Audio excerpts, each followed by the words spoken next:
But before getting any further into details, why do we make so much noise about Wi-Fi security? Well, it's kind of obvious. The reason is because you're sending waves. If you're connected to a wire via a switch, for example, the only place where I can spy on you is if I connect myself to the same switch. But if you're wireless, then your waves are going to go, of course, from your laptop to the access points, but anybody outside may be able to hear what you say and read what you say and maybe decipher some things that you don't want anyone else to hear. So this is why when you use waves and you cannot control the place where these waves go, what you want to do is to control the way these waves are transmitted so that nobody else can read what is inside those waves. And this is why we care so much about security in Wi-Fi.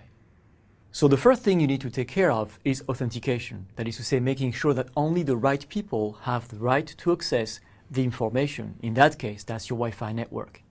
And authentication can take a few forms. One form is to rely on something you know. That is, for example, a password. You can also rely on something you have, and that would be a key that you're carrying with you. Or also, it can be relying on something you are. That is to say, something that is unique to you, like your fingerprints or retina scan. All those are ways of making sure that only the right people access the right information. Each of them has its own weaknesses. Something you know, well, somebody else can know about it and know it as well. Something you have, it can be taken from you. Something you are is more difficult, but if you want to share your password with someone, then something you are is not something you can share. So each of these methods has pros and cons.